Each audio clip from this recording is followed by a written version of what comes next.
ça ci fi nga xam ne pagaay kiyal ni tuuti ci fi nga xam ne mooy CAN ba bi ñu fa demee gis nañ ne nos premiers matchs on a joué avec 4 défenseurs 2 milieux terrain récupérateurs ak kenn ko avancé Ismaïla Sarr Lamine Camara Sadio Mané à côté ak un attaquant de pointe est-ce que tey su fekkee nii lay jouer ça sera le positionnement idéal pour affronter ki nga xam ne mooy Norvège l'équipe bon pour tey su demee ba reconduire équipe am dama gëm ni que il va pas faire beaucoup de changements sur le plan tactique parce que il va venir pour essayer de dicter sa loi maanaam la domination bi ñu xamee équipe nationale Sénégal il va venir pour avoir ça en alignant 4-2-3-1 boo xamante ni certainement Ghana va être plus en retrait par rapport aux deux autres qui seront dans la projection. Voilà. Donc souvent on a vu que pour la majeure partie du temps Pape Thiaw depuis son arrivée d'ailleurs on a vu une équipe du Sénégal boo xamante ni tout le temps dafay am benn domination bu nekk ci zone adverse bi et loolu souvent da ngay gis yaa ko Ghana qui est souvent en retrait par rapport aux autres milieux de terrain les excentrés toujours souvent dañuy attaquer half space yi demi espace yi pour libérer couloir bi soo ñu mënee kii àlleen un peu si palette bi pour nous montrer un peu le classement li nga bëgg a li ngay expliquer nii c'est quoi nga ñëw fi voilà bon je disais que ni 11 bi j'ai foi lu ma gëm mooy disposition bi lay gën a nekkee disposition bi laa gën a gëm Jackson Mané Ismaïla Sarr pourquoi disposition bi parce que contre la France bi ñuy dem wax naa Pa Omar ma ne ko tey tu risques de ne pas avoir cette configuration parce que danger au lycée bi fi nekkoon il fallait que Pape Gueye nekk en couverture constamment je pense qu'on a vu que le Sénégal a été bien défensivement même si Pape Gueye n'était pas flamboyant mais en termes de replacement il a beaucoup gêné au lycée effectivement raison pour laquelle au lycée en première période il a plus touché de ballons ci zone bi que ci zone bi c'est parce que Sénégal réglé nañ benn densité bu ngeen xoolee Paris Saint-Germain bu muy gagné Bayern ils ont réussi à mettre beaucoup de densité ci côté au lycée je dis pas que ni moom moo tax Sénégal def ko mais souvent comme on a l'habitude de le dire on a entendu Mbappé le dire souvent gars yi équipe bu gagné rek moom la ñuy jéem a toppandoo àdduna noonu lay demee donc loolu gis nañ ko mais tey li ma gën a gëm mooy on aura peut-être Ghana en retrait comme centenaire et avoir Pape Gueye dans la projection et Lamine Camara c'est toujours comme li ñuy wax ni half space yi muy peut-être Ismaïla Sarr mën na bañ a nekk ci registre boobu parce que il est plus dans le débordement d'accord dans la provocation Sadio Mané il est plus dans le jeu de position mooy dugg intérieur may kii El Hadj Malick Diouf donc formule boobu là peut-être ils seront dans les attaques rapides et là surtout des attaques placées parce que Sadio Mané il va peut-être attaquer le cœur du jeu il va beaucoup toucher le ballon ci cœur du jeu bi pour permettre à El Hadj Malick Diouf d'utiliser le couloir mais par contre côté bi peut-être que Krépin il va apporter le surnombre mais il va plus laisser Ismaël être ci ay position de débordement donc waaw li ma gën a gëm Jackson ci registre bu mës a nekk forum loolu da ciy des mooy il va créer Sadio day attaquer nii moom tamit pour permettre à Ismaïla Sadio pas forcément mu attaqué fii mën na fi attaqué bu fekkee dañu am attaque rapide de dernier moment mën na ñëw def fii appel frono comme il l'a fait contre les États-Unis loolu c'est possible mais dans le jeu globalement ce qui est sûr Sadio Mané aujourd'hui moom laa doon wax keroog ma ne match Sénégal-France du match boo xam ni dañu war a bañ a toogloo Sadio Mané parce que match la boo xam ni on a accepté d'attendre de subir et de piquer et on sait que nous tous nous savons que aujourd'hui Sadio Mané n'a plus ses jambes de feu et loolu ni ko Ismaïla amee rëcc Jackson am ko rëcc Sadio Mané boo ko amee day taxaw tëgg ko parce que aujourd'hui il est plus expérimenté il est plus fin donc ci loolu la gën a appesantir pour mën a régler match bu ñu xoolee rarement léegi la nekk dans la provocation côté est-ce que comme naa ma wax il est devenu je veux pas dire plus collectif mais il est devenu beaucoup plus rusé maanaam di gérer effort dans la gestion de ses efforts il a beaucoup progressé parce que tamit il y a le poids de l'âge qui est à côté donc raison pour laquelle il peut pas se permettre de faire tout le temps des attaques rapides, tout le temps des attaques en profondeur. Il est là, taxaw, jouer, tëgg ko. Attaque placée, taxaw, tëgg ko. Donc ci loolu la gën a nekk en plus mu am xale bu dynamique fii ci côté bi. Donc à chaque fois su duggee intérieur égal na leen. Donc man tey loolu laa gën a gëm. Mais il faudra s'attendre à une équipe norvégienne boo xam ni. Ils ont quand même joueurs dans l'entrejeu. Donc l'animation au niveau de l'entrejeu, ça va un peu évoluer aujourd'hui par rapport à ce qu'on a joué. Moi je pense que ça. L'équipe ne va pas être beaucoup plus défensive que contre la France. Moi je pense que contre France. Man gëm naa ni Sénégal bëggul woon défensif noonu. C'est parce qu'on a perdu le rapport de force. Parfois di nga ñëw. Bien sûr. nga bëgg dara. mais li ngay dajal. mais li ngay dajal forcé la nga def leneen. mais contre France bu ngeen seetloo on a entamé le match un peu haut. mais après benn rapport de force dafa inversé wu. dafa inversé wu de telle sorte que France daf ñu poussé ñu dellu. boobu ñun bëgguñu woon dellu peut-être mais moom ñoo ñu ko poussé.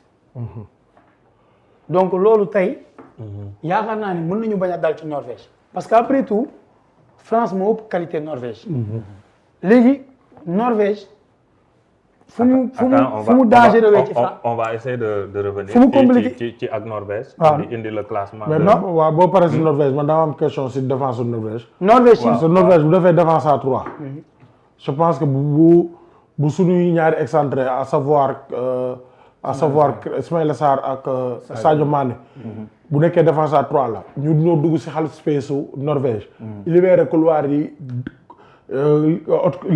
couloir yi entièrement ak suñu deux latéraux yi suñu attaqué côté droit Ismaïla piqué dans l'axe bàyyi Crépin ak kii bi ak Sadio on sera toujours 3 en phase offensive te moom bu ñëwee centré yaakaar naa coup de pied arrêté yi tamit mën na décisif si match yi mais aussi animation offensive bi su nekkee kii défense à 3 mais daa mel ni carte na teg non waaw Norvège gis naa ne Norvège mu ngi nii waaw wax naa ko je doute mu teg 3 maa ngi koy wax parce que 4-3-3 Ryerson dans le c'est un joueur très offensif c'est un joueur très offensif mais tey jii nii problème bi mu am mooy il va faire dafa nar a daje ak Sadio Mané le latéral droit un peu leader technique du Sénégal te Sadio Mané aujourd'hui bu ngeen seetloo saa yu sonal adversaire am lan la parce qu'il rentre à l'intérieur avec il rentre à l'intérieur il crée des surnombres même contre France il a un peu bien fait seulement contre la France il a beaucoup défendu il a énormément défendu ba tey jii nii li mu waroon régler lucidité bu mu waroon am pour gën a teg ay attaques placées amu ko parce que on a vu ñi ngi wax fatigue bi mais moom tamit il était fatigué parce que sur le but de lycée il réduit la distance de marquage il y aura jamais cette passe parce que il l'a fait ci premier bi mais sur le jeu maintenant après sur le jeu defaatu ko sur le jeu de la Norvège est-ce qu'on peut pas craindre benn façon de jeu bu xaw a identique un peu ak France ni mu doon jouer c'est-à-dire entre Martin Odegaard ak ki nga xam ne mooy Alan pour laaj dans la profondeur pour jouer dans le dos de nos défenseurs Alan du joueur buy ñëw di jouer lu bëri c'est un profil qui touche toujours ou presque profondeur Alan ku foog ne dafa yéex yaa ngi nax sa bopp bu ko Mbappé gënee gaaw bëriwul non dama lay expliquer xam nga ñu bëri xamuñu loolu mais am na benn Alan il va très vite missile mu dal si mu kas parce que les gens non Bara je suis très sérieux les gens voient en benn gabarit pour ñoom benn morceau boo xam ne bu mën a buy déménager mun dugal pour ñoom foofu la yam mais rapide Alan est très gabarit rapide mu am doole nag rapide boole si c'est très dangereux ça waxuma doole bi ouais Alan dafa am vitesse bu gën a garaaw ci bu mu am xam nga ban vitesse dafa am vitesse gestuelle bu garaaw xam nga football dafa bëri vitesse mais moom vitesse gestuelle am dafa gaaw maanaam diggante bi muy laal bal beeg bi muy déclencher benn la et puis des changements de direction est-ce que dans sa comprendre course donc moom ci attends-toi ci benn action mu def ci 3 appels yu bokk justement su ñu amee lu ñuy tiit fii nii et loolu day perturber défenseur ouais changement de direction est-ce que comprendre def nii parce que aujourd'hui tey moom qualité boobu da ko am mais Sorloth mii dafa xaw a am profilu Alan Sorloth dafa xaw a am tuuti profilu Alan mais maintenant est-ce que sa position là ne risque pas de le fii tamit On même peut chose kii je ko pense tuuti que parce que Sorloth Atlético non presque. je pense que dañ ko teg nii tamit. nii rek parce que est-ce que dañ ils ko teg vont pas nii mais jouer en 4-4-2. ils vont se superposer. mais Sorloth day jouer excentré de. non waxuma du ko jouer. mais c'est pas le Mais de joueur manière très rare. profil moom il profil finit excentré. waaw xam nga lan profil excentré. xam nga Mo- lii bu ko andee mu tegee ko nii. mun na teg Man- 4-4-2 losange sax. Moom pour man il est plus pour perturber Koulibaly ak Niakhaté pour ñu bañ a am supériorité numérique défensive. Parce que su fekkee ni situation bu dee posé ak Sénégal on aura de très sérieux problèmes. Pourquoi? Parce que Koulibaly warul nekk ci duel tout le temps ak Haaland donc moom ak Niakhaté tout le temps dafa war a am kenn ku war a am marge. maanaam Haaland par rapport ak suñu défense bu ñu joué wul noonu ak moom amuñu chance parce que moo gën a gaaw Niakhaté moo gën a gaaw Koulibaly bu leen ëppul doole ñoom ëpp ñu ko doole. kon ëpp doole kay. est-ce que non dama lay wax rek. donc moo tax ma gëm ni Sorloth di ko li ma gën a gëm dañ ko andi fii parce qu'ils ont vu que ni France bi ñu andee Mbappé première mi-temps bi ñu muselé ci kanam. ils peuvent se dire que ni tant que ñoom ñi ngi am benn fii rek Sénégal mën na def lu mu bëgg. donc ils peuvent forcer benn affaire fii pour empêcher un peu suñu relance ou bien forcer suñu défense mu nekk à égalité numérique ak ñoom. te bi ñu nekkee égalité numérique rek boobu wóor parce que li ma wax ci France moom laay wax tuuti ci Norvège même s'il y a moins de talent offensif. mais ils ont un diable devant. donc suñu nekkee égalité numérique c'est dangereux. par moment mën nañ ci ko gagner duel yi mais c'est un match à haut risque. c'est un match boo xamante ni au pire des cas tu dois ressortir avec le match nul.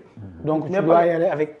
mais Pagaye ak Ousmane est-ce que mënuñu ndax tey mën nañu xaaraat benn dualité entre Haaland ak ki nga xam moo di Kalidou Koulibaly ou bien ñu changer de méthode bañ à chaque fois comme ni nga koy waxee Kalidou Kase di dem en dualité avec Haaland. mais loolu koy parfois xaw a. loolu Kalidou mën na ko voilà avec mën na si bañ dara. Ouais. je te donne un exemple si tu as bien suivi le match contre la France. Mbappé demul benn yoon ci Niakhaté. Il a toujours joué avec donc Kalidou c'est Koulibaly. parce que leur analyste vidéo ils ont misé sur ça pour que Mbappé nekk ci Koulibaly. parce que ñoom ils vont se dire que le gars n'a pas fait la compétition depuis un bon bout de temps. et à force de gérer la profondeur même bu fekkente ni que Mbappé jëlul bal sax gestion profondeur boobu ngay def. ça t'use au fil du temps. effectivement. Mais Mbappé l'a dit même en Comprendre. réaction après le match. Non, déglu ma ko sax. Il dit que oui, il a dit que Oui. parce que il jouait pour essayer ñoom seen stratégie c'était comprendre de ça, jouer derrière le dos de la défense De la défense sénégalaise. sénégalaise. Ndax xam na ne moom même une défense qui est en forme. S'il te prend dans le dos pour nga jot ko c'est un souci. Et surtout que le la défense Sénégal, sénégalaise était un peu courte physiquement. depuis l'arrivée de Pape Thiaw, si on a une faille, si on a benn fu ñu war a progresser, c'est au niveau de la défense, sur les passes derrière la défense. Parce que États-Unis nous a fait très mal en mettant des ñu rek enrôlé si mu wër suñu accès yi. Donc boo ngeen xoolee France début match bi tàmbali na ko mais dañu xaw a perte ay bal ñaar ñett ils ont ba Mbappé xaw a mer ñu changé attitude parce que bëggatuñu woon perte bal bi. di jouer en profondeur. ñu commencé di def ndànk. looloo andi ñoom ñu prudent sax ba dellu mi-temps. parce que ils commençaient à perdre les balles facilement. Mbappé commencé di siisu. comprendre nga donc loolu tamit attends-toi à ce que Haaland def comme li Mbappé def di ko. maanaam ñëw di songu Koulibaly. sauf que aujourd'hui je pense que. Il va aussi essayer d'aspirer la défense. On va avoir peut-être un autre pivot pour jël ko dans parce le dos. que compétition. J'ai l'habitude de le dire aujourd'hui tu prends un jeune joueur tu le fais travailler 2, 3, 4 matchs il devient un autre joueur. parce que 3 matchs yooyu ne ci tànkam. Koulibaly match bi mu def. am na lu muy def ci moom.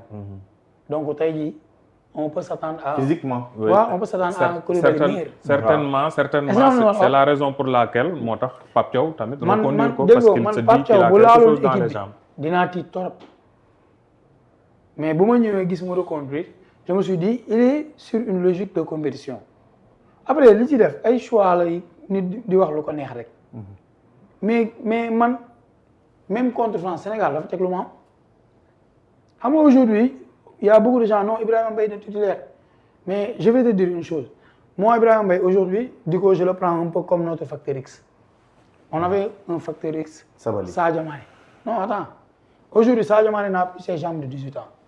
Tey jii, imagine tu lances Ibrahima Mbaye. Avec le football moderne, analyse vidéo et tout.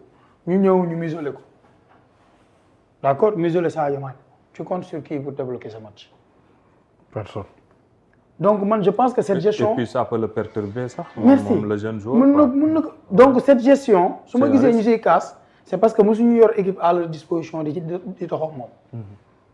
Parce que si vous avez une équipe à ta disposition de vous savez que dafa un match durant, pendant et après. Avant, vous avez un match après. Donc, le football, et Ibrahima Mbaye, je pense que nous maintenir parce que bobu la dégg bruit bari dafa wara titulaire ak kan Lamine Camara qu'est-ce qu'on peut lui reprocher? Et Lamine Camara sans la balle, il est très tactique. Non, le match passé, on a beaucoup parlé, mais c'est Lamine Camara qui craque physiquement et l'équipe craque. Parce qu'en première mi-temps, c'est lui qui m'a fait extra grâce pour solo, moi avec Jackson. Mais il ne s'est jamais remis physiquement. En plus, il avait beaucoup couvert Ismaël Assar sur son côté droit.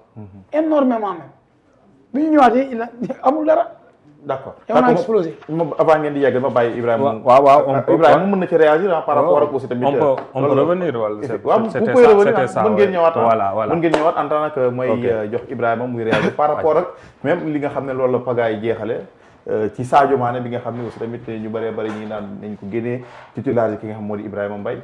Sadio. Ismaïla Sarr ndax est-ce que tamit tu es d'avis? waaw moo peut-être même débat bi moom mooy ñëwaat quoi. comme pour man loolu dépassé nañ ko. man pour man amul sens mooy li mu la waxoon rek. parce que tey jii ñuy wax ni Ismaïla Sarr dafa war a toog banc. munoo toog nga ne ñii li ñuy wax teguñu ko fenn. man pour man loolu ce n'est pas logique parce que nit ku ne da nga am sa avis. ñun mënuñu toog fii que dañoo war a am toujours les mêmes avis mënul nekk. dëggal kere wuñ football. nekkul nous ne sommes pas les meilleurs tacticiens et tout mais am na lu ndaw lu ñu xam. ki leen ne Ismaïla Sarr dafa war a toog ci banc bi nga war a Ibrahima Mbaye moom. Il a ses raisons pour le faire. Malheureusement, parmi les 18 millions de coachs, kenn rek moom mooy décider. mooy Pape Thiaw. waa comprendre Ibrahima Mbaye. débat bi soulevé woon nañ ko depuis la CAN. mais man depuis la CAN man bokkoon naa si ñoon défendre Pape Thiaw. muy continuer à utiliser Ibrahima Mbaye comme un super sub. parce que gis nañu ñoom souvent. bu ñu ñëwee ils font la différence. parce que tey jii nii on se rappelle de Ole Gunnar Solskjaer avec Manchester United. gis nañ final 99 contre Bayern Munich. temps additionnel bi Man U dugal fa ñaari bi kan moo fa jaar Ole Gunnar Solskjaer. am nañ Mohamed Guedo l'Égyptien lors de la CAN 2010 il a terminé meilleur buteur en sortie de banc. Guedo 5 buts. Guedo musul joué 20 minutes durant la CAN 2010 pourtant il a été le meilleur buteur de la CAN. 6 matchs le football il a marqué 5 buts. benn match la duggul mooy 3e match de poule bi te butam yëpp boo xoolee sont des buts tardifs butam bu gën a teel à la CAN 2010 c'était à la 87e minute. le gars il te marque dans les temps additionnels parce que moom son rôle de super sub lui valait bien quoi moom. comprendre nga moom il était à l'aise sur ça. moo taxoon mu ne Ibrahima Mbaye nii comme moom bu duggee luñ rendement buñ koy laaj bu ñu koy def on le laisse continuer. mais boobu ak tey ji mun nañu wax ni contexte bi xaw na changer. parce que au début boobu mun nga jàpp ni Ibrahima Mbaye c'est un gosse qui venait d'arriver. comprendre nga il faut le couver pour mu gën a mun a. progresser parce que waaw comme lu ñuy wax il faut suivre les étapes il faut suivre les étapes au risque de se brûler les ailes. mais tey jii am nañ un Ibrahima Mbaye plus aguerri même s'il reste toujours remplaçant au Paris Saint-Germain. ndax tey jii kenn du toog di kaas naan Ibrahima Mbaye dafa war a titulaire au PSG. il faut être raisonnable kenn du ko wax mais en équipe nationale gis nañ ne son concurrent direct Ismaïla Sarr.